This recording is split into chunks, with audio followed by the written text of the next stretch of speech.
स्वागत है आपका। आपके साथ में हूं शिल्पा रावत और दिल्ली ब्लास्ट से जुड़ी एक अहम खबर हम आपको देते हैं। आतंकी शाहीन को लेकर एक बहुत बड़ा खुलासा हुआ। शाहीन को मैडम सर्जन का नाम दिया गया था। जैश ने मैडम सर्जन का नाम दिया था। कोडवर्ड ये था। शाहीन को मैडम सर्जन के नाम से बुलाया करते थे आतंकी। जैश के आतंकी भी मैडम सर्जन कहते थे। इसके साथ ही ऑपरेशन से जुड़े लोग मैडम सर्जन कहते थे। ऑपरेशन हमदर्द को अंजाम दे रही थी शाहीन। युवा मुस्लिम लड़कियां शाहीन का टारगेट थी।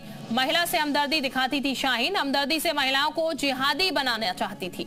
ऑपरेशन हमदर्द को 3 कैटेगरी में बांटा गया था। पहली कैटेगरी में गरीब मुस्लिम महिलाएं, दूसरी कैटेगरी में खुले विचार वाली लड़कियां और तीसरी कैटेगरी में बड़ी ख्वाहिश वाली लड़कियां थी। विदेश ले जाने के ख्वाब दिखाए जाते थे। ऐशो आराम की जिंदगी का वादा किया जाता था। और तीसरी कैटेगरी में कट्टर विचार वाली लड़कियां थी। कट्टर लड़कियां आसानी से जिहादी बनती थी। तो महिला विंग तैयार कर रही थी शाहीन और शाहीन को बाकायदा एक नाम दिया गया था madam surgeon.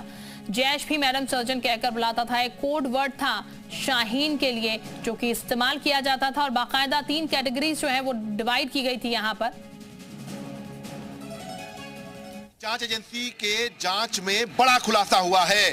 Shaheen madam surgeon के नाम से जैश ए मोहम्मद में बोली जाती थी। ऐसे में उसको ऑपरेशन हमदर्द का चार्ज दिया गया था। शाहीन ने ऑपरेशन हमदर्द के लिए 3 कैटेगरी में युवतियों और मुस्लिम महिलाओं को बांटा था।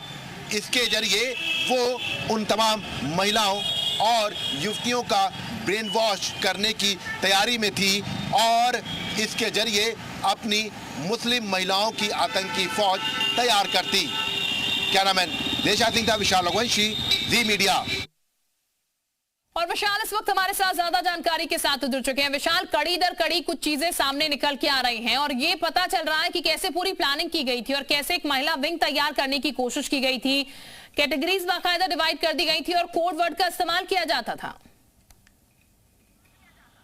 देखिए, बिल्कुल आपको बता दें कि मैडम सर्जन जो नाम है वो जैश ए मोहम्मद की तरफ से दिया गया था और आपको बता दें कि ये कोड वर्ड था। चूंकि लगातार तमाम जो आतंकी हैं उनके कोड वर्ड्स होते हैं, तो ऐसे में मैडम सर्जन इसका नाम रखा गया था। जैश ए मोहम्मद के जो टॉप कमांडर्स थे उनसे वो सीधे बात करती थी और सबसे बड़ी बात है कि उसने 3 कैटेगरी में जो है तमाम जो है अपना पूरा ऑपरेशन जो हमदर्द है उसको प्लान किया था। जिसमें पहली कैटेगरी में वो लड़कियाँ, मुस्लिम लड़कियाँ और मुस्लिम महिलाएँ थी जो बहुत ज़्यादा गरीब तबके थी, जिनको चंद पैसों का लालच देकर बरगलाया जा सकता था, दहशतगर्दी के लिए भेजा सकता था। दूसरे जो कैटेगरी में उन लड़कियों रखा गया था जो बंदिशें पसंद नहीं करती थी, जिनको बहुत ज़्यादा जो है ऐशो आराम चाहिए होता था, उनको रेगुलराइज करना बहुत आसान होता, तो उनको ऐसे सेकंड कैटेगरी में रखा गया। तीसरी जो कैटेगरी थी, जो सबसे सेफ कैटेगरी थी, वो ये थी कि जो कट्टरपंथी मुस्लिम लड़कियाँ या महिलाएँ हैं उनको जो है इस टीम का हिस्सा बनाना। इसमें वो भी लड़कियाँ या महिलाएँ शामिल हो सकती थी जो जिनके घर से आतंकी होने के आरोप में तमाम लोगों को गिरफ्तार किया गया।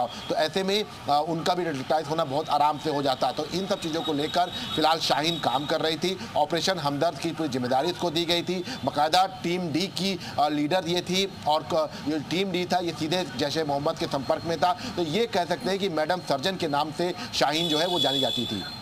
बिल्कुल, बहुत शुक्रिया आपका तमाम जानकारी देने के लिए विशाल। और अब आगे बढ़ते हैं।